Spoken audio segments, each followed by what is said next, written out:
To the eternally curious, unapologetically superstitious, Midnight Society rejects, Stormy Willow welcomes you. We're the eccentric coots, storytellers, explorers, dabblers, practitioners, and paranormal pupils who examine the what-ifs, the what's-that's, and WTFs of this dimension and beyond.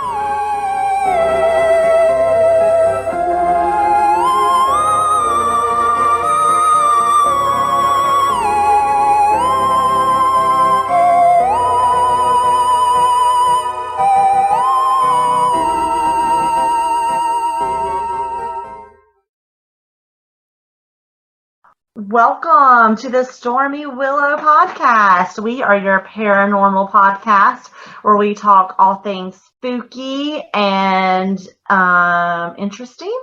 And mysterious. And weird. All those things. So if that's you found the right place. Yeah, welcome. Well, welcome, I'm your host, Sarah, and this is my co-host, Adell. Howdy. Hello. Happy New Year, Howdy. Adell. Yeah, Happy New Year. Almost. Yeah. I don't know if I'm looking forward to 2022 or not. I know. I saw a meme the other day that said, I just realized that 2022 was saying, like, here we go again, double dose. Yeah. So, yeah, I think everybody's, like, I don't know. I think everybody's got a lot of hope, but then they're kind of like, I don't know. Yeah, and, like, everybody is catching COVID. Even worse than last year. And then I don't know, because I'm in South Carolina and Adele is in New Mexico, but I don't know if you guys have this, like, flu going around out there, but, like, we've had, like, this Christmas bug that's kind of been floating around, too, on top of COVID, so it's just made a lot of people's holidays really sucky. Yeah, one of my friends in Chicago, but I think she got stuck in Iowa. Anyway, she has strep throat. Oh, no. So it's just like... And it's like our immune system is probably so weak because we've been quarantined, so it's just a mess. And then yesterday, I just felt like crap for no reason. I'm going to assume it was either a boo hag or... It could have been a boo hag. What's really extra creepy, though, is I did in my dream, but I don't know if it's the chicken or the egg, because sometimes if I'm not feeling well, I have weird dreams. But I very clearly remember probably like 30 minutes before I woke up, there was like this Native American chief in my dream with glowing yellow eyes, and he and I locked like eye contact. And I was like, that's kind of weird after I spoke about Skinwalkers on our first episode. Oh, man. And then I felt like crap the rest of the day. I went to sleep at 7:30 last night. Oh, my, you never do that. I felt horrible, and I slept for like 10 hours. And then oh, my gosh. Felt better. Well, maybe that boo hag rode you, and that's why you were feeling that way. We are opening up Pandora's box for our listeners, so hope you appreciate it. I mean, the things we go through to bring you entertainment. I think, didn't you say you had something kind of weird happen this week? Yeah, I did have some paranormal weirdness happen this week. You're right. So a lot of you may not know this. So I live in a house that is 100 years old, and we've had some activity here. It's never been like harmful. Actually, it's always been kind of friendly, fine, welcome. And so we have a really old bathroom, and we have a cast iron old tub. And so we have, my husband, Steven, and I were kind of talking about, hey, like, do we maybe just upgrade this, like get like a bath fitter sort of situation and, get this tub out of here or whatever. And most of you, if you don't know already, like, I'm really into like old home characters. So anything like changing the character always bothers me. And so the salesperson was out here, and he's like, well, the only way we could get rid of that tub would be to like, chop it up. And so I'm like, oh no. And so I'm like, okay, we'll think about it or whatever. And the next day I go in the bathroom, and I have like a little tiny sink, and I have like hand soap on one side and hand sanitizer on the other side. This sanitizer like literally flies off the sink and hits me not once, but 2 times. And I was like, okay, we are not destroying this tub, I promise. So we had it reglazed, and it looks beautiful, and there hasn't been any more, throwing stuff at me. So I think that the spirit's happy that we decided not to make that change. Yeah, that's probably a good call. Glad the activity has kind of ceased. Don't want to know what would have happened if you had taken the tub out. Oh my gosh, it might have been like the Amityville Horror. I don't know, but Yeah.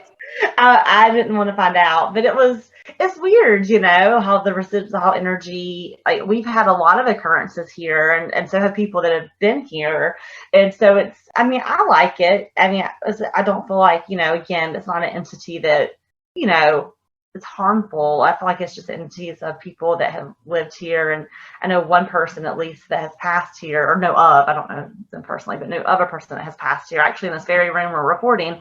So it's, I just think that's their energy just kind of like guiding us, and like, do not ruin the character of this home. And I agree. Yeah, definitely listen. That's my wild story for the week. What about you? What's been going on? Yeah, I don't know what to do for myself. I just have a white candle burn because I feel like I picked up some bad juju.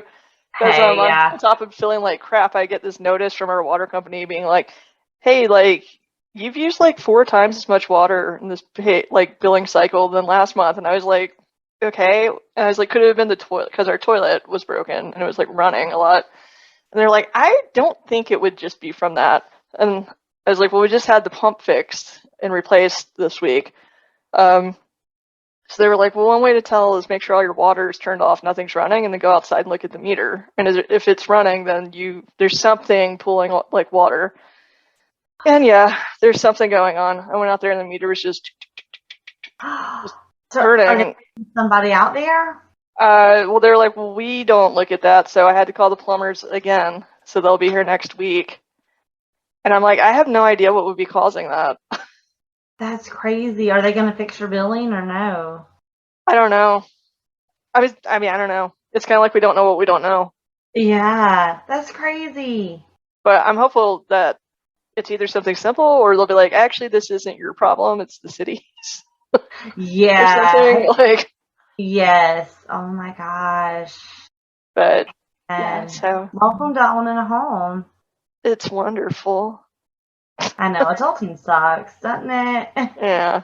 But if you don't own your own home, you're not an adult, because you still have other shit you got to take care of too. But yeah, that's always why we enjoyed renting, actually.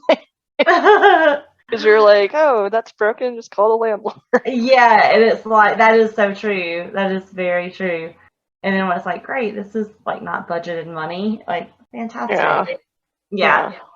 So while it could be maybe some of the paranormal stuff I've brought on myself. It could be a Skinwalker. I guess with this topic, I'm gonna maybe open up even more stuff. I know. Oh my gosh. Do you wanna announce what you're talking about? Because I am so freaking excited. I feel like my head is just gonna probably explode with all you're gonna share with us today. I can't wait. Yeah, so I'm gonna be sharing Skinwalker Ranch. And Keeley, my main source has been The Hunt for the Skinwalker by Colm A. Kelleher and George Knapp.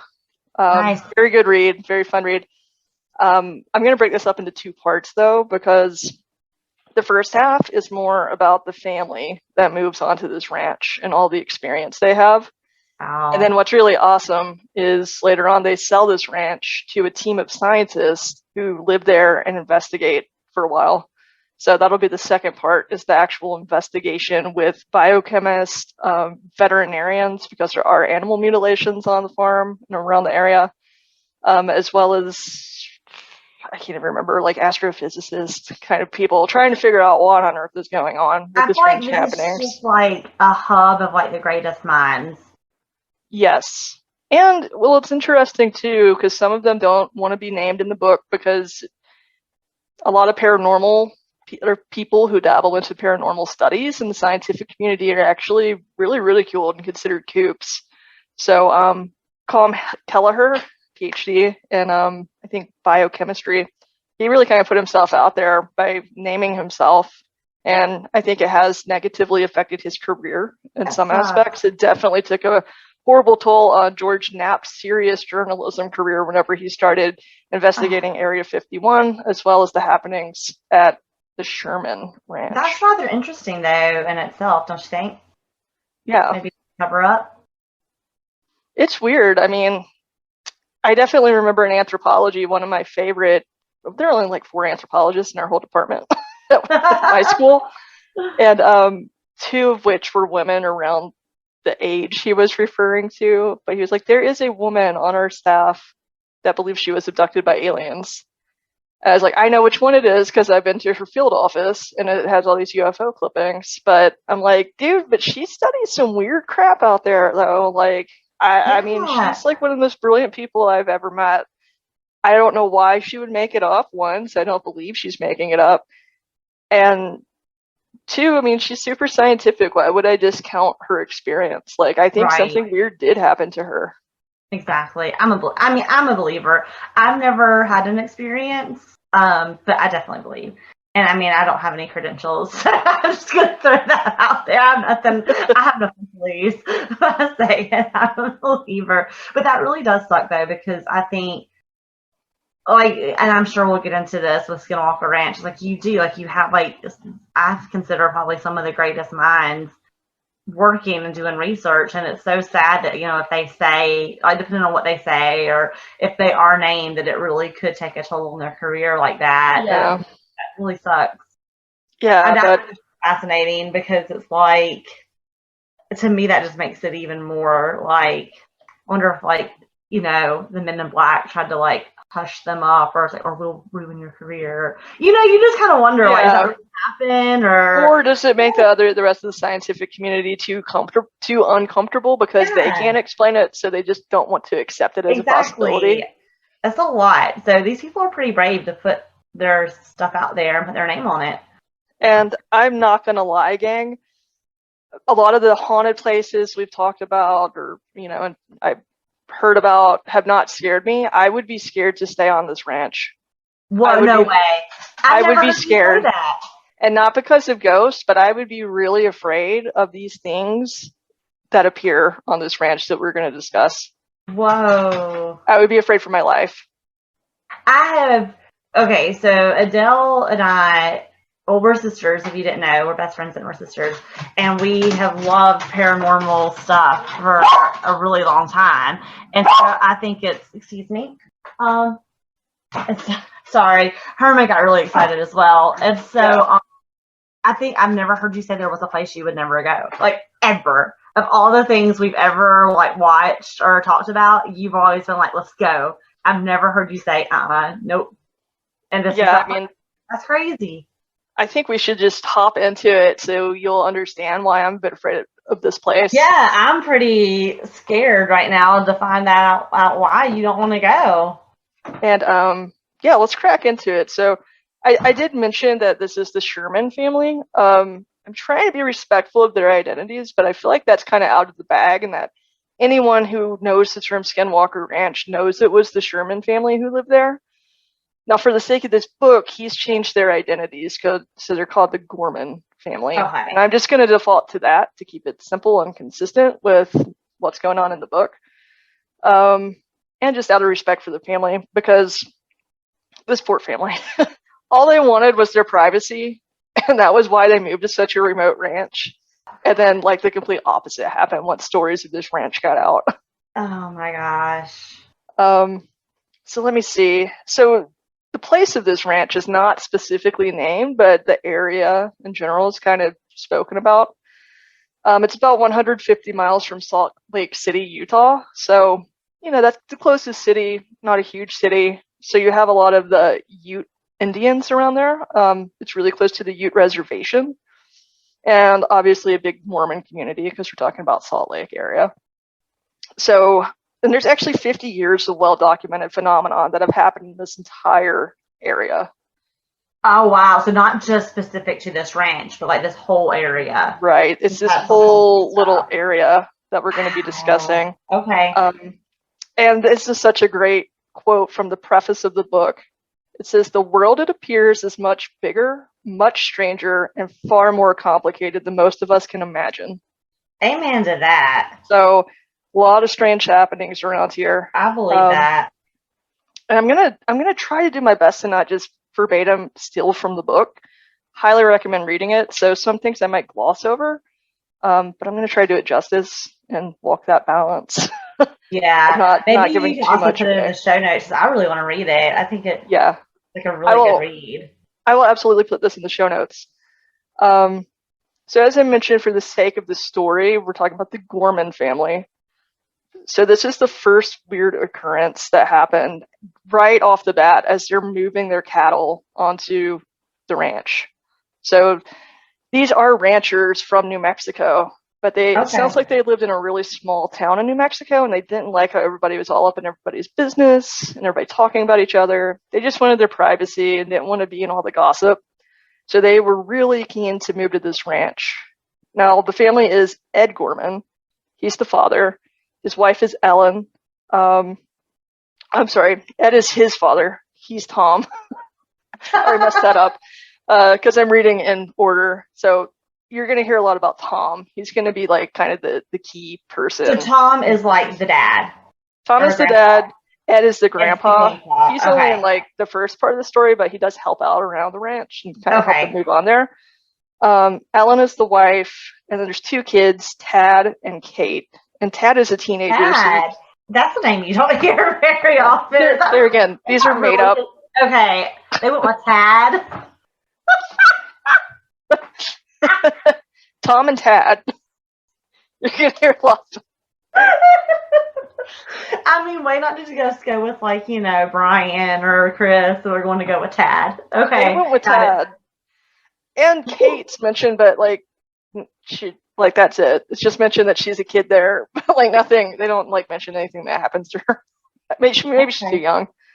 But like right off the bat, they have a strange encounter with a wolf. So they're moving their cattle. I'm sorry, let me back up. So they're ranchers. And they have, I mean, not only is Tom an awesome rancher, like he only has like 1% loss rate, which that probably means nothing to most of us, but I think most ranchers have like a 5% loss rate. Like he really cares about his cattle. And he knows what he's doing. Obviously. He really knows what he's doing. He's not just like, I'm just going to start a ranch, and here we go. Yeah, like he takes especially good care of his cattle, and these are like prize cows, like black Angus kind of like cattle. Like these are not, you know, just, he treats them like what they deserve. He's very, very good at what he does.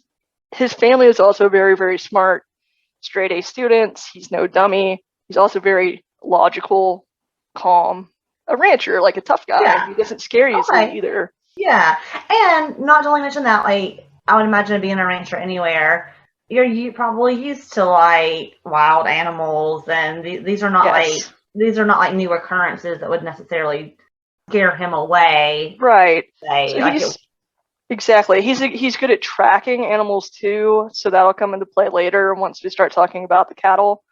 So he's not a scaredy cat that's just going to jump to conclusions saying things are paranormal. Like these are truly things that leave him scratching his head. Like, and I feel like, and maybe this is me being judgmental, but I feel like he seems like kind of like a salt of the earth kind of fella. Like he wouldn't necessarily would be one that you would think, oh, he believes in conspiracies per se. Like he might be one that would be like, no way, this is real. Let me try to figure out like what this could be. Like he seems like a debunker. Like he was like, oh, there's got to be a reason that this is happening. Yes, so that's the constant story for, I think they only live on this ranch for 18 months. And that's how much activity happens. It has to be a humongous move, especially with cattle. I can't imagine. Yeah. So there again, this wolf, he's been around wolves before, but this wolf is weird. Like this wolf, weird?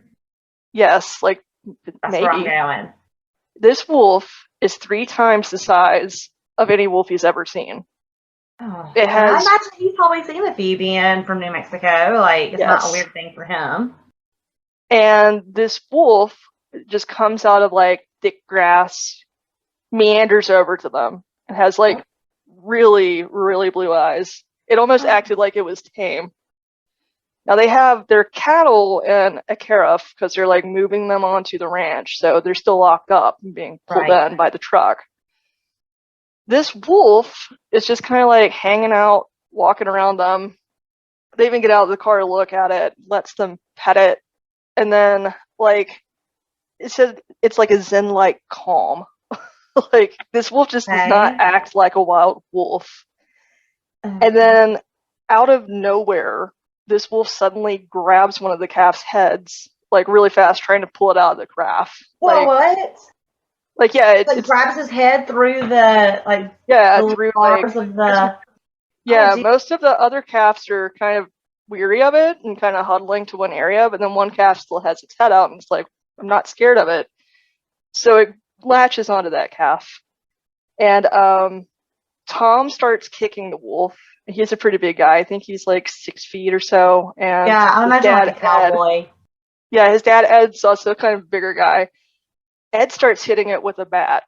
This wolf is not even. It's like Ed just happens to have a bat in the car. Oh, yeah, they have stuff in there because they're ranchers. They have a lot of equipment like that. They even have like really bright flashlights and things because they have to do like night checks on the cattle and do the counts.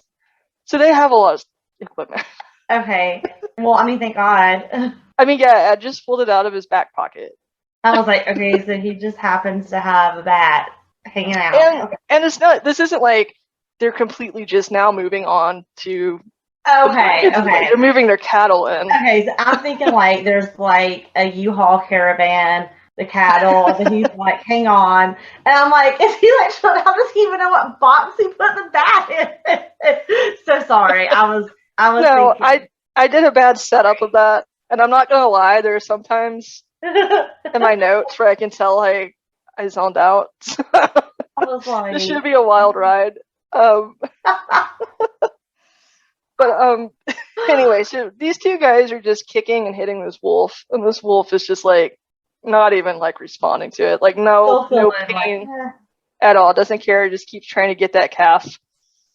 And then I mean, Ed also has guns because he's like a hunter and a rancher. He has to take care of his cattle and shoot coyotes and things like that. So he tells his son to go get his Colt Magnum. That's like some sort of powerful, Tad. Oh wait, no, I think he just had that on his person. Sorry, he gets a bigger gun later. So it's a Magnum, and he shoots the wolf in the ribs, and there was no effect. Still, nothing. It didn't even acknowledge that it got shot, and it didn't even bleed. That's pretty weird. And then he shoots it 2 more times. And then the wolf reluctantly finally releases the calf, but like doesn't scurry off and run away like a normal wolf would, right? Okay. Shoots it a 4th time near the heart, and the huge wolf still no blood or distress. So they're all just like, what the hell is going on? This is not happening. We're just sleepy. This is not happening. They're just like, this is impossible. Like, but we're all witnessing this right now. I would imagine like they're in pretty close range of this wolf too. And so that does not make sense. Like this thing should be just like a bloody stomp. Yeah. We're dealing with like a critter situation, like right off the bat. Yeah. And then this is where Tom says, Tad, go get my rifle. So Tad runs and gets the rifle. And it says specifically Tom has taken down elk with this gun. And he shoots the wolf in the shoulder. And a chunk of flesh just flies off from an exit wound. But it still didn't care. It just calmly walked away. So that like left the family dumbfounded. And then Tom is like, what the hell was that? If we have these big crazy wolves on the property, like we're gonna have to track him and kill him. Is kind of where his mind's at. Whereas my mind would be like, his livelihood too. Yeah, because these cows are worth so much money. I mean, that's how he makes his money. So I'm sure he's super pissed. Like that is one of my calves, you know. And not to mention the cost of moving your family. Mm-hmm. and this is your livelihood, and you're like, I can't have this. Like, oh God. Yeah, so he's like, and that's kind of his MO throughout like these first encounters, where he's like, this is just ticking me off. I'm not going to tolerate this on my own property. Yeah. So he's like irritated about this. Like, what the hell? Like, I've killed animals before. I've killed coyotes, wolves, elk. What is up with this thing? So then Tom starts going after the wolf with Tad. So they're together. Tom and Tad. So they track this wolf for over a mile, and they're following the wolf prints. And it's just kind of meandering away from them. Still no blood at all. Just that footprints. Makes no sense. And then the wolf runs through like a lot of undergrowth, and it's approaching a creek on the property. And let's see. The guys don't hear any sounds of the wolf crashing through the weeds, which is also kind of weird. It's just really quietly like running through this really overgrown area where normally you would hear things kind of shuffle around, but they're not hearing anything. They're only seeing the footprints. And there's even tons of tall thorns, so it's really hard for them to get through. It's not very easy to traverse. And this freaking wolf is so big, it's leaving like 2-inch deep prints in the mud. Like, this thing's big and heavy. And then they're about 25 yards from the river, and it's really muddy there. So the prints are really, really deep. And they follow the prints 5 yards, and then the prints just vanish. There's no wolf, no blood, no trace of the wolf, just vanishes into thin air. And then Tom knows he saw something impossible, but in his mind, he's like, let's just forget what happened and not talk about it. He doesn't really want to tell his wife. Let's just bury that emotion. Yeah, so that was like the first really weird. But honestly, though, I mean, you would probably, I would imagine, experiencing something like that. There's got to be something where you would be thinking, I'm cracking up. Like, this just didn't happen. Yeah. Like, I'm not going to talk about it. Like, I completely get it. It's just maybe we're tired. Kind of like your soap dispenser. It's like, surely I bumped that. Like, exactly. Fly. Like, it surely did not just fall, like, literally fly and hit me in the shoulder. And, like, you try to recreate it and you can't do it. And then you're like, but still, there's got to be, it just didn't happen. You know what I mean? Yeah. I get it. Okay, Tom, I'm following you. It's like, you're just going to move forward. Yeah, so he's like, Dad, let's just not talk about this. I don't know what the hell that was. I don't want to remember it. Let's just forget it. This did not happen. I mean, so they're like, okay. It was a joke. It was a joke.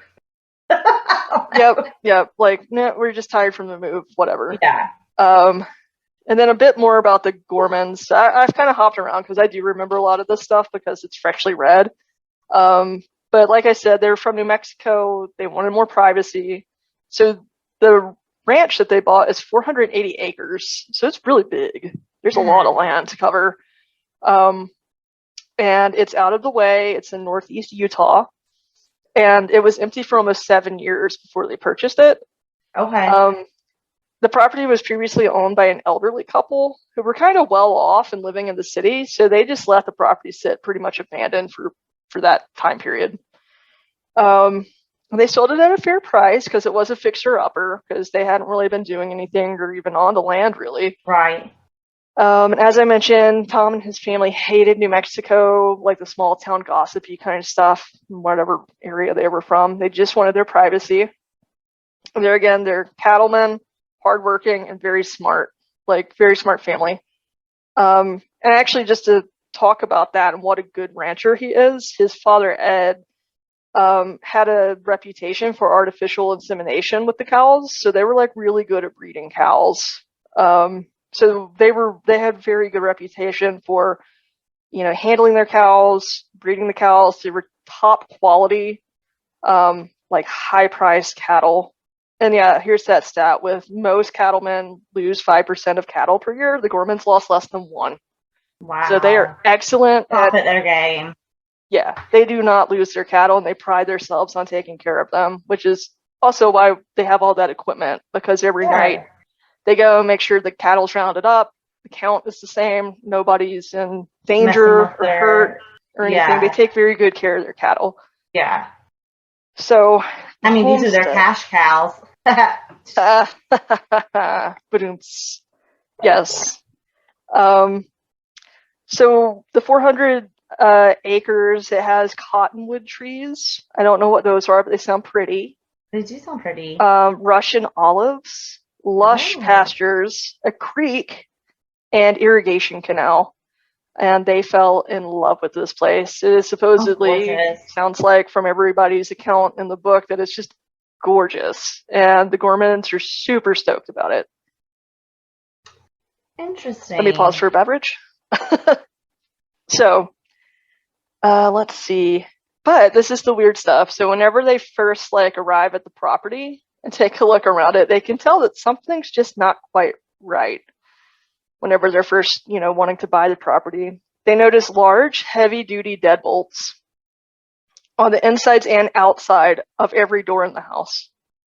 Oh, okay. Yeah. The windows were bolted and barred.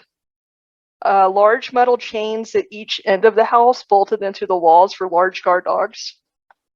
So, this place is like Fort Knox. And this is in the middle of the Uenta, I think it's how you say it, basin. So it's between the town of Roosevelt and Vernal in the Badlands of Utah. Now, this will be significant a little bit later. I don't know how much I'm going to go into the history because, there again, I don't want to read you the book.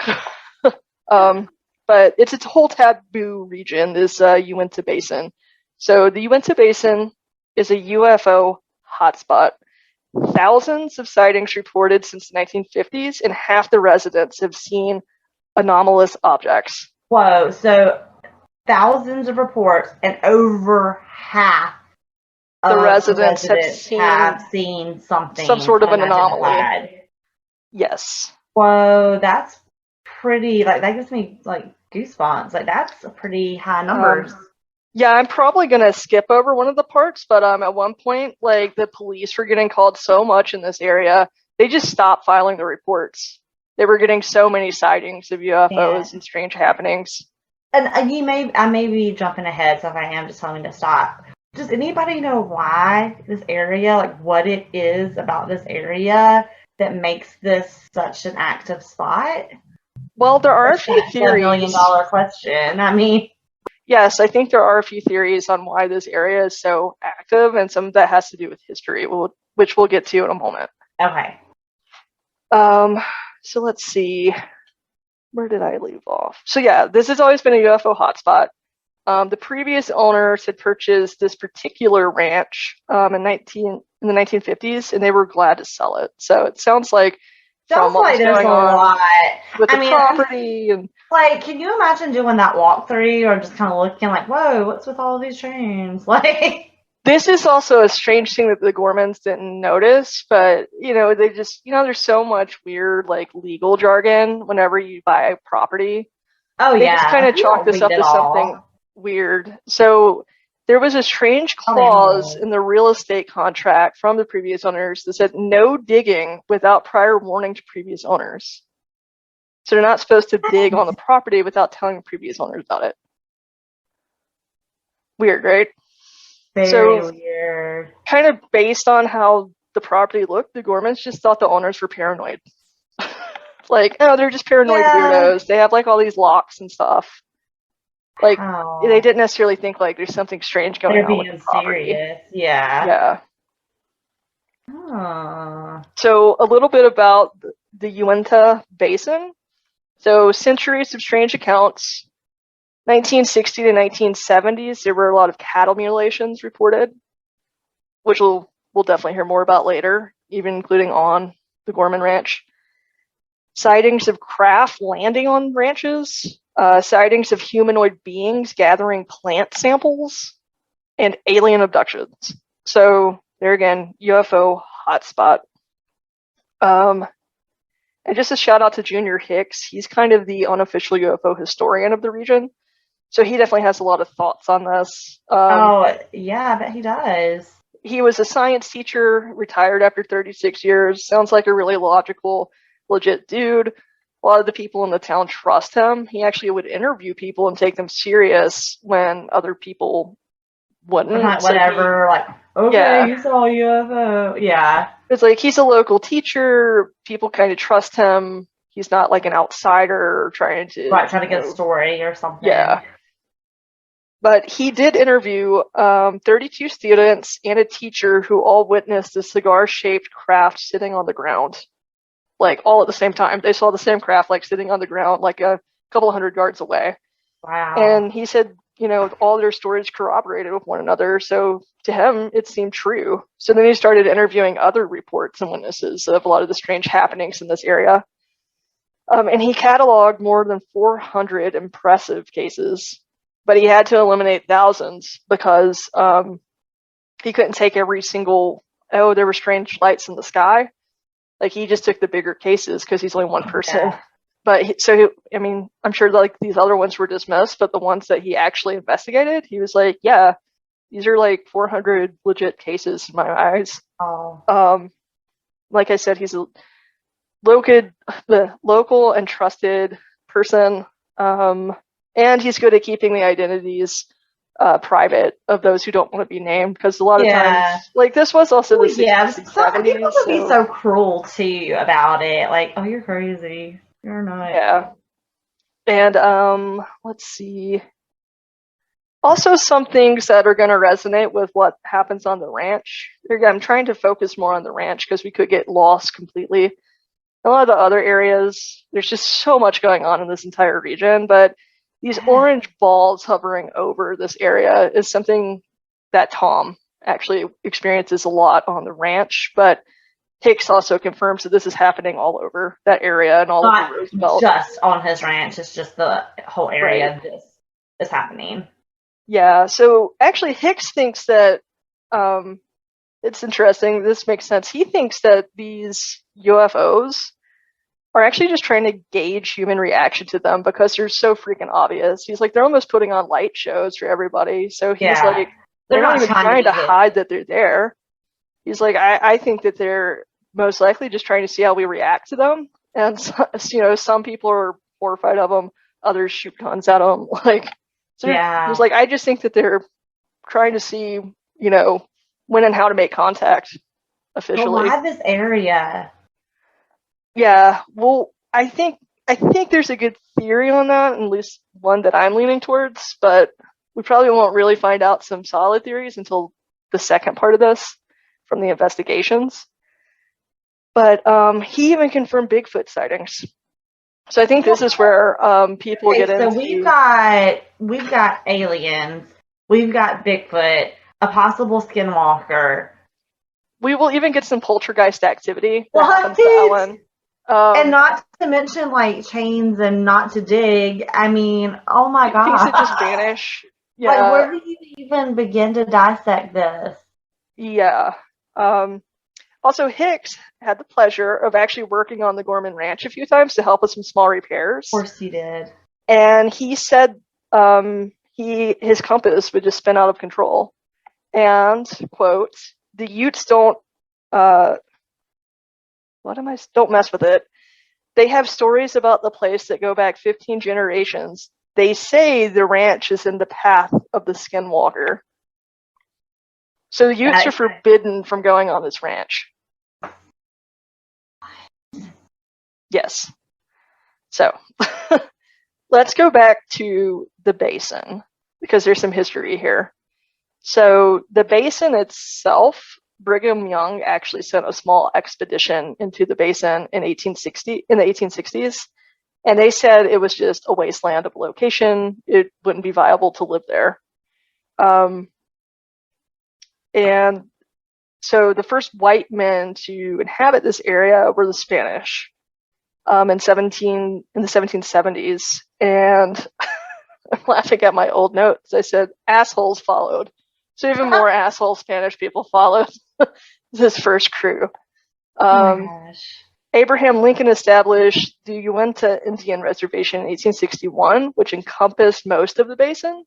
So within the basin, there's like good, wonderful, fruitful area, and also shitty, bad land, hard to survive area. There's like this whole big region, okay? Here we go. And due to the Utes and Mormon conflict, because they were like clashing, like, left and right, the Utes had to leave the nice valley area into the harsher Uenta Basin. So that crazy paranormal Uenta Basin is where they had to go to. And they were promised this land forever. A few years later, the boundaries were slowly shrunk. Mormon settlers encroached on the land in the 1880s, and miners realized this is what I was looking for, gilsonite. In 1885, it was used for paint, varnish, and insulation. So, cha-ching, lots of money. It was used for a lot of things that they made at that time. So, they started illegally mining on the property. And actually, one of the heroes, a hero does rise. T.M. Burns focused miners off the land. He was saying that, like, this is protected land, you can't be here.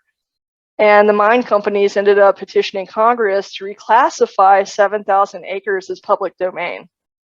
And of course, Congress did. Yeah. The Utes received $20 per acre. You see how shocked I look? Yeah. But at least T.M. Burns, thank you for trying to be like, hey, you guys can't be on this reservation. He tried. Congress shot him down. 1881, a new adjacent reservation was created. And even more Utes who were kicked out of Colorado ended up joining that reservation. So now you have Utes and Utes kind of joining this whole area. And with so many Utes, they needed a military outpost in 1886. So they're like, all right, let's do this. And among the people who were a part of this base were 75 Buffalo soldiers. Now, Buffalo soldiers, in case you didn't know, they are all black soldiers, and I'm totally like the song. I'm singing it. Yeah, black cavalry. The natives called them Buffalo soldiers because they thought they resembled buffalo and their prowess in battle. Many of the Buffalo soldiers stationed at Fort Duchesne, is what it was called, were actually Freemasons. So now you have like Freemason shit going on too. So some people think that maybe they were doing Freemason rituals and things like this around the area to make it even more mystifying, right? So you just have a lot happening. Oh God, it's so much things. Like one kind of small area, maybe somewhat. Yeah, it's pretty small. I mean, it's just like a corner of the state. Yeah, just crawling with all this, and ironically, this isn't funny, but ironically, what happened in the more, I want to say like more fairly recent, not like the last few years, maybe the last 100 or so years, where the Buffalo soldiers were supposedly buried, like they supposedly had like a Freemason graveyard. They ended up building houses for Indians on top of it, so it's like the opposite of like poltergeist. So it's a little bit ironic. Oh man, it's a little fun fact there. Oh, we're about to get another weird creature or thing based off of this area, because there's this area it's called Bottle Hollow, and that is the 7,000 acres of public domain that they said that the Utes couldn't have, and then move them to an adjacent place. Well, it has a history. I'm just going to really breeze through it. So it has a history of being just kind of like off the grid because there was no law since it was public domain, so nobody had the right to police it. So for a lot of the soldiers in the area, it became kind of like a big place to party. Gotcha. So, it was like lawless. Yeah. So there's like saloons, it was like brothels. Yeah. So a lot of the soldiers went to party there, and a lot of outlaws would hang out there too because they can't be arrested. So it became kind of like a wild area. So, but Bottle Hollow is this area that was kind of like a big, I don't know, canyon, if you will. And on the way back from the town to the fort, they would throw their empty whiskey bottles and things into this hollow, so that's why it's called Bottle Hollow. Okay. It's just filled with all these bottles, and then around 420 acres in the 1970s became a reservoir. So people go fishing there now. Some people swim there. But a lot of people believe there are giant snakes in the reservoir now. And there have been sightings by tribal police of these snakes. One person was even supposedly drowned by these snakes. Whoa. And they're only here in this area? Yeah, which is weird because there were no... It kind of gets into what this area is. It's like things just manifest almost. It's like this. Sense. It's like this area's Loch Ness times. Yeah, kind of. Like, yeah, like these. There's now giant snakes just because there's suddenly water there. Oh, Utah! Like, I don't know.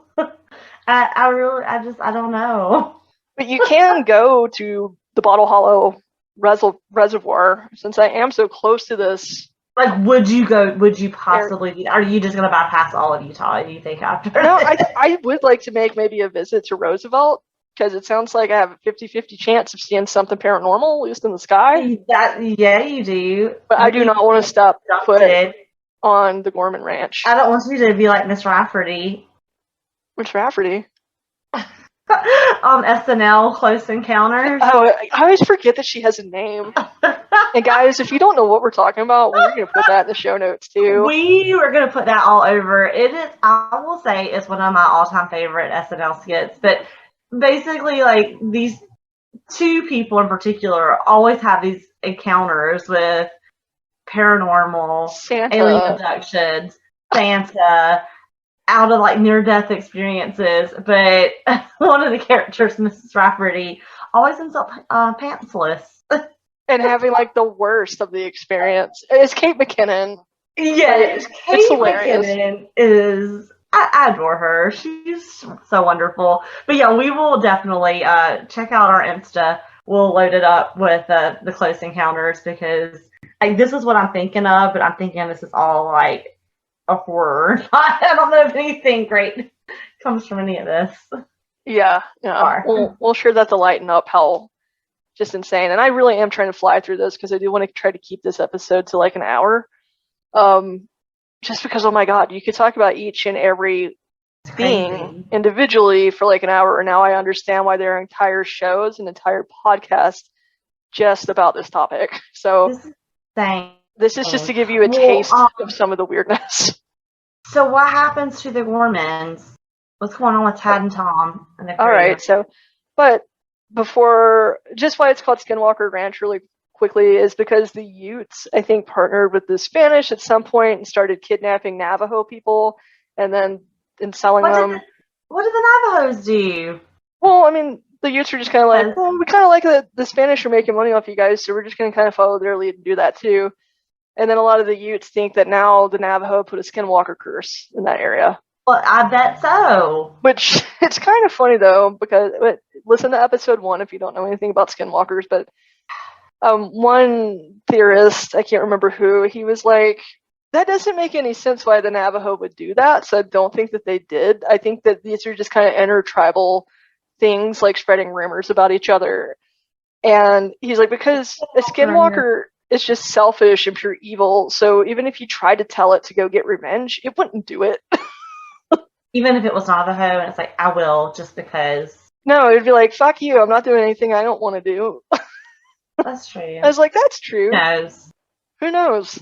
Who knows? But that's why this place is Skinwalker Ranch, and it's really taboo, and the Utes are not supposed to go there. Long story short. That makes sense. I always thought it was because it was covered with skinwalkers. It's like, potentially, though. There's still more weird shit. I don't know about that, about the crazy coyote or whatever. I'm thinking Skinwalker. I'm thinking interdimensional being, but we'll talk about that later. Oh. I'm sorry, I was saying on this dimension. Yeah. Dude. I got like 15 minutes to get somewhere fast with this. Oh, man. Okay, I'll hush. So Ellen, one day she's coming home from work, and she opens the gate to the drive, closes it. She gets back in her car. Oh, there's the wolf that had vanished weeks ago right outside her window. And this wolf is so big, its chin is like up on the roof, like huge wolf. And it just snuck up on her like out of nowhere. Oh God. let's see, what did it do? I think it just creeped her out. Yeah, its head was far too. Back in the Oh, car. this time it showed up with a weird little buddy though, Oh, God. and she was like, "That's a weird looking." Yeah, it had a solid black buddy. That was a little smaller than it, Oh, and no. it was just a very weird looking dog. What does that kind of sound like? Like a Skinwalker. Skinwalker. And Ellen specifically remembers that his head was far too big for its body. It just was weird. So she goes, all right, here we go. Remember how there's wolves, like, in this area, and these wolves are driving them crazy. She goes to the tribal police to ask that they do something about these wolves. They say, Ellen, there haven't been wolves for 70 years in this area. They said the wolves were relocated or shot, like, years ago, and they were like, we don't know what you're seeing. There shouldn't be any wolves around there. So she was kind of just annoyed about that, because she's like, well, what the hell am I seeing then? Yeah, I'm like, they seeing just don't want wolves. to deal with me. Yeah, like, lady. Yeah. Whatever. But it was just kind of like, what? What the fuck? Let's see. Okay, now we get into some, like, strange, like, just, I'm gonna say, poltergeist kind of activity, particularly with Ellen. So this is late 1994, and she was walking along the ridge, which there again is supposed to be beautiful. So she loved taking evening walks on the property because it's just gorgeous, especially at sunset.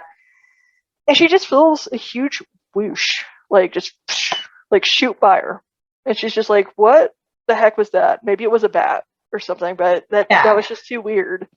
5 minutes later, it happens again. She's just like, okay, weird.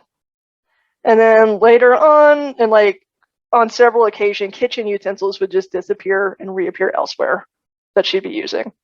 So she would be like using a spoon in the kitchen, turn around, it's gone. 2 days later, it shows up in the microwave, or like some weird random ass place. It just doesn't make sense. Yeah, things are just disappearing and reappearing. The same thing's kind of happening with Tom and his tools. Like, some of his tools are disappearing. One night, like, one of his really heavy tools that he was just using, it was like some 80-pound tool that he was using to like fix some of the cattle gates, and he gets really pissed off because he's like, who moved my tool? And everybody's like, we can't move that tool. Why would we do that? We were all in the house. And then, like, months later, it like reappears in a tree, like, and it's huge and heavy. Like, just weird crap like that makes you feel kind of crazy is happening to them. Somebody's moving something that heavy, you would hear it or see it. Yeah. Like a little screwdriver. So things are going missing, and then there's this craft that they finally see on their property. So one night, they see a craft that's a refrigerator shape with a headlight and a red rear light. Dave, the nephew, he's staying with them at this time. Okay. This is the first and only time Dave ever stays. I bet. He's more like, thanks guys, it's been real. So Ed gets pissed off because at first glance this thing looks like an RV, like kind of driving along the property, and he's like, who the hell is trespassing on my property with an RV? So he gets mad, and he's like, Dave, come on, we're going to chase these people off our property. So they start following this thing, and then, you know, they're like, well, how is it not making any noise? First of all, it's not leaving any tire tracks, and then it just like floats over the gates and like disappears into the dark. So then they're all like, what the hell? And Dave is like, I'm never coming back to this place. I want to go home tomorrow. And that's the last you hear from Dave. He's like, I'm gonna just go ahead and exit right now. He's like, I'm going back to New Mexico or wherever. He's like, I'm going home and I'm not coming back here. I'm not doing this. Then a few weeks later, Tom and Ellen spot the same craft on an evening walk together, just like sitting on the ridge. Yeah. Okay. The craft always, it's really annoying to Tom too, because he'll start trying to chase these things. And the craft always moves away, keeping almost 50 yards distance. And Tom is really starting to get pissed off. Poor Tom. He's losing it, man. He's just like, all this crap is bothering me. It's invading my privacy. I can't chase it off. I can't figure out what it is. And instead of getting scared, he's just getting really ticked off. Yeah, he's had enough. I've So had let's enough see. of shit. Yeah, this is the part where I was talking about the curse, strange off limits. I took way too many notes on the first half. And not to mention, this guy really just wants his privacy. And Oh my so god, he cannot stand. like, I cannot deal. Yeah. They're picking the wrong person to mess So, with. Tom's like, that's it. I'm going to catch these assholes. I'm so tired of this. So Tom starts scoping the property out at night during the winter to catch a closer look at like what these weird things are on the property, how they're getting on there. Because he's still like, I still don't know if somebody's sneaking. He's still like not quite like there yet with this is paranormal, or he's just like something is trespassing. Somebody's messing with him. Yeah. Yeah. Makes so he starts scoping out the property at night, and the weirdness just increases. Once cattle was brought to the farm in particular, like the cattle really seemed to lure the activity, what's going on. Mm-hmm. And one night it was like 30 degrees below zero. Tom walked back to the house. 30 to 40 foot craft just appeared silently. It looked like a stub-nose F-117. Pretty much, those black, like, triangular, like, stealth jets? Yeah. It looked like one of those. It was jet black. It had lights projecting, like, disco lights in the snow. Okay. It was completely silent. No noise at all. Yeah. And it seemed like it was searching for something. And Tom, he's laying really, really still in the snow, even though it's freezing, just because he wants to get a look at it. Poor hardworking man. He literally like moves a little bit, and his bones crack, and like immediately the lights turn off, and the object turns toward him. The object moves silently away and disappears into the night sky. So it's always like, Tom's there. Let's leave. Like it instantly noticed him just from the like crick in his bones. Oh, Tom. And several weeks later, Ellen is at home alone around 6 p.m. because Tom is out of town in New Mexico. I think probably doing some work with their old cattle stuff. I don't know. But when she entered the gate drive, a black shadow moved slowly over her car. Oh, no. And it was completely clear that day, and a large black craft was hovering over her. And it was pacing her down the driveway as she sped to the house. I'd be speeding away from that house. What I'd be doing, Ellen. Right? It had the disco lights going, and once she gets to the homestead, it continues west out of sight. Oh my God. And then she's like, "Okay, well, I'm just gonna eat some dinner." That was weird. No. And then Ellen, no. After dinner, maybe an hour later, she's washing dishes. She spots that RV that Tom and the boys saw, and What's there? she could, but this is what's really weird, because like the RV has window like things, and she could actually make out the shape of like a desk inside the window. This is where it gets really weird.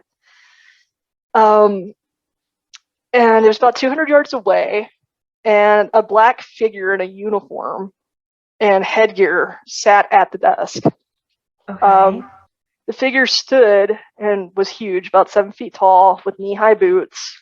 And the figure seemed to be looking back at her, like, through their window to her window. So she closed the drapes. She totally pulled, like, a Shaun of the Dead, like, I'm just going to close the drapes.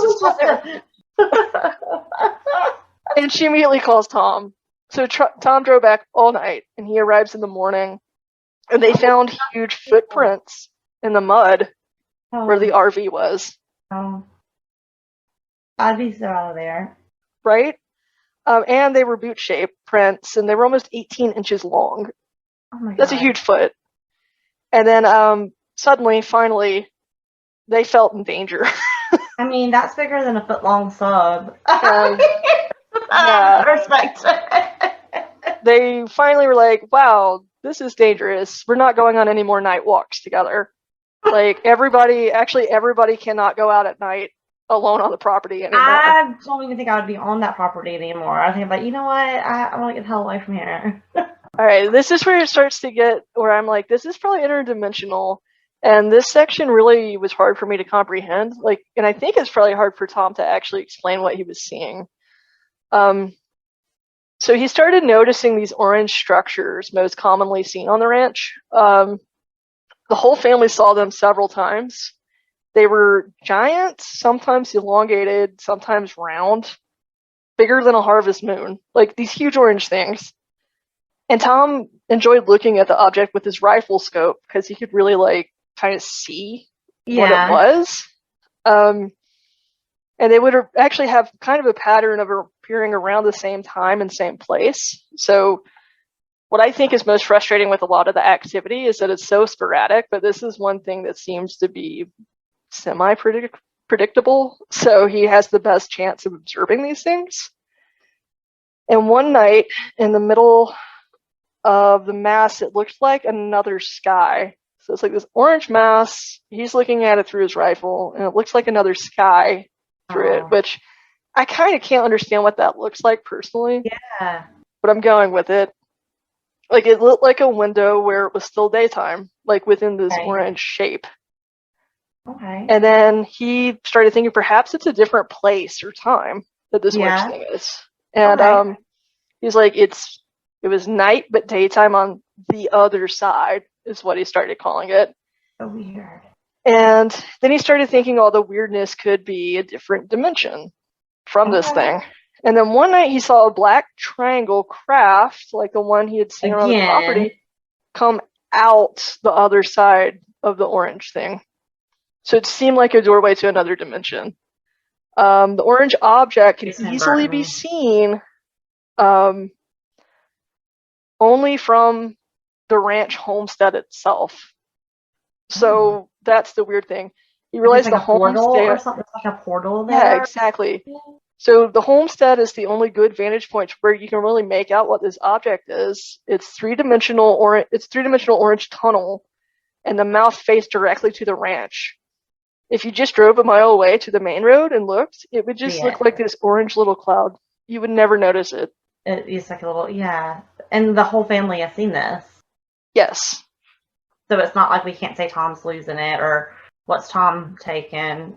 Same thing as reported. Right.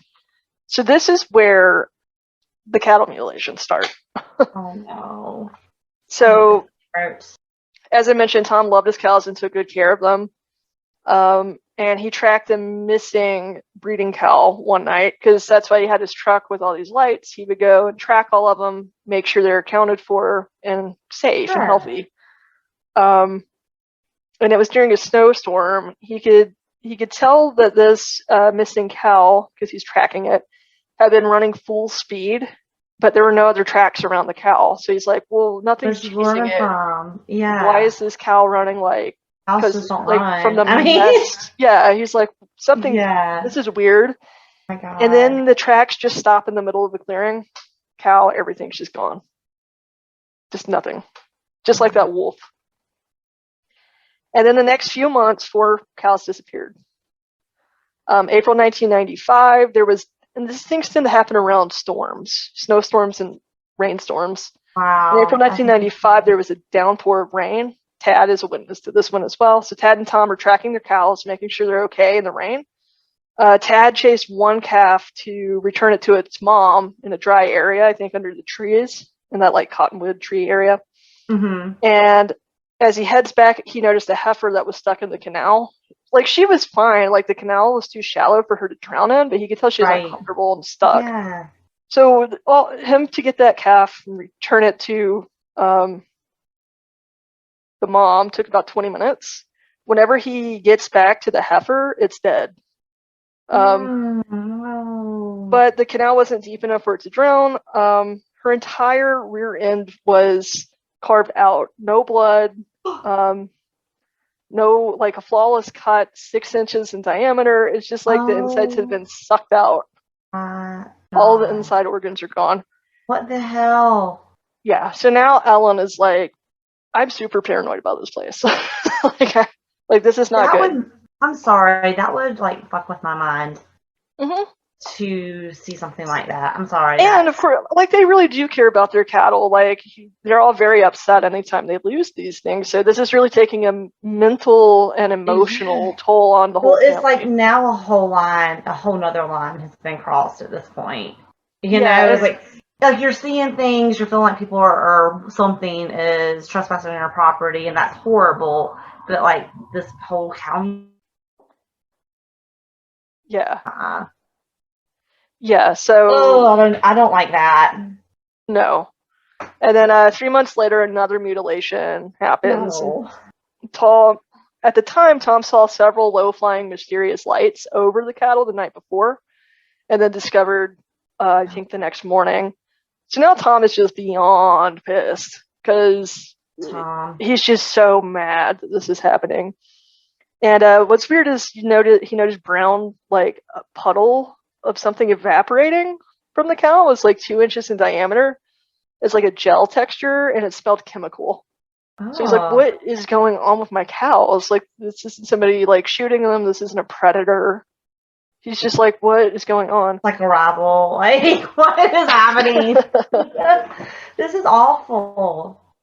Yes. And then in 1996, there were 2 more mutilations that also seemed to occur during storms. And then now he's also noticing orbs around the property. They're blue, about 3 times bigger than a baseball. They seem shelled with like a swirling substance inside, and made Tom and Ellen I don't know what my note says there, but Tom and Ellen did not like them. So then in June 1996, news starts spreading around town about weirdness. And Tom is bummed that his privacy is pretty much out the window at this point. So now it's kind of getting out that, hey, there's a lot of strange shit going on this property. And this random, like, blonde, big man shows up to the property. It's like, dude, I just want to meditate on the property. And Tad's there. And it's just like, who the hell is this? And Tom... he he reluctantly lets the guy, because the guy begs so much. He's like, look, I promise just a few minutes. I just want to meditate on the property, see what the energy's like. Okay. So Tom's like, okay. He starts driving the guy around, and the guy's like, there, I want to meditate in that field. Oh God. Tom's like, okay. He reluctantly lets him, and Tad and Tom are kind of hanging out by the truck. Dude's like, I don't know, kind of like in like a Zen kind of Jesus kind of pose, middle of the field. Tom starts to hear cowbells in the distance. But what's weird is his cows don't have bells. So he's like, what is that noise? It sounds like cowbells. And it seemed to come from the trees around this blonde guy. Shit. And he could tell that there was something moving very fast from tree to tree. Like, almost like a wraith or ghost kind of thing. Yeah. I can't really make it out. It just looks like a blur. Oh, jeez. And then, after a few minutes, something broke from the tree hedge and rapidly went towards the guy, like meditating, like ran up to him. And it just looks like a blurry, fast-moving thing. Tom couldn't make it out. He said it's like a shimmering wraith-like thing, but it was huge. It stops inches from the guy's face. The guy has no idea this is happening. His eyes are closed. He's meditating. And the thing just lets out this huge roar in the guy's face. And it sounds like a lion or a bear, like roar. And it just echoes across the whole ranch. And it scares the shit out of this guy. This guy, like, jumps back feet and falls to the ground and starts hugging Tom and weeping and will not let Tom go. He's so scared. Oh, poor Tom. This is like Tom's complete nightmare. He's just a strange person. Yeah. Finally, Tom is like, look, I'm going to punch you if you don't let me go. But, like, we have to get out of here. And then, like, the guy's still sobbing, and they drive him back to his car at the homestead, and the guy gets in his car and just, like, floors it out of there. Doesn't even look back. The guy is terrified. And what's weird is sometime later, Tad and Tom are watching a movie. It's Predator. You know the movie Predator? No, they're not. It's the first time they're watching this movie. And whenever you finally see Predator, when he has like kind of that clear kind of camouflage, like when he's transparent, they were like, "That's what we saw on the ranch." So apparently this thing looked just like Predator, which is horrifying to me. Right. And they both said it like in like like yeah. So I think it's funny, like that's their movie choice. I would think maybe they would want to watch a comedy, like What About Bob or something, like not something a little lighter. Something a little lighter. So they have this predator kind of thing on their property, scaring people who are meditating. I wonder whatever happened to that guy that was meditating. Oh, I don't know. I don't know why he wanted to meditate on that property from hearing all the stories. Like, no. Okay, and then this is a very sad part. The dogs. Oh God, no. I can't. April in the evening of 1996. No. He had 3 blue heelers, and they were great dogs. They protected all the cattle from coyotes, protected the house. He was sitting on the porch just at peace. Like, okay, the ranch is beautiful. These dogs are so good. The dogs are hanging out with him on the porch. He's like, I'm really lucky to have such good dogs. And he suddenly notices an orb. No. Yeah. Actually, they all notice the orb, the dogs too. And then getting tired of the orbs, like Tom is just so tired of these stupid orbs causing trouble and like just bothering him and his cattle and everything. Normally we keep his dogs on the leashes, but he was just so mad. He like unleashed him and was like, go get him. Just go get that stupid thing. So the dogs just run after this orb.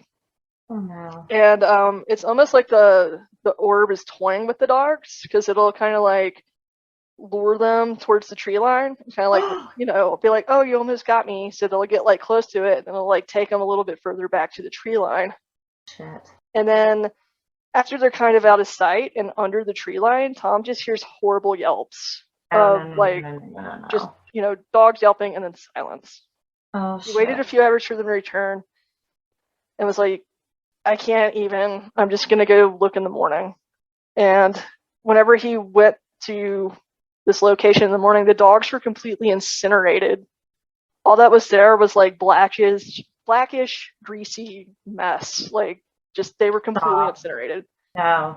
And that was finally the last straw for Tom. Yeah. Tom and the family decided to leave in July 1996. July 1996 is when this research team, NIDS, the National Institute for Discovery Science, purchases the land from them. And that will be part 2 on the investigation. So where is his family now? Are they trying to keep a quiet life? I think they live elsewhere in Utah, but yeah, they really, really don't want to be bothered about any of these things. They want to not remember this stuff. Although what's interesting, so for part 2 though, Tom does help with the investigation. So he buys the property, but he is hell-bent on finding out what the hell ruined his life. So he's still very, it sounds like, involved. Yeah. Or was at one point with this. I don't even know how, I really am into, like, obviously the paranormal and things like that, but when it comes to, like, hurting animals and people, I'm kind of like, okay, this is not all right. Oh, yeah. This is not cool. I mean, that's also, it's taken me a while, too, because part 2 of the investigation is a lot more technical. I don't know how they split up who wrote this book, but I feel like George Knapp maybe wrote the first half, and it was more Colm Kelleher in the second half, because it feels a lot more scientific. Yeah. A lot more matter of fact, but I could be mistaken. But I think it is Colm, and from his perspective, because he's actually in the investigations on the ranch. But yeah, there's a lot more, like, they start taking vets to look at the cattle mutilations and stuff, and it's just like, these poor cows. Awful. I don't know how those families, like, mentally, like, wrapping their head around that trauma. I mean, that's just very traumatic. Oh yeah, I mean, by the time they move, they're gonna, 18 months seems long, but not really for buying a whole new ranch. If you're dealing with all of that mess too, like that they've been dealing with, like, I feel like they've been through complete terror for 18 months.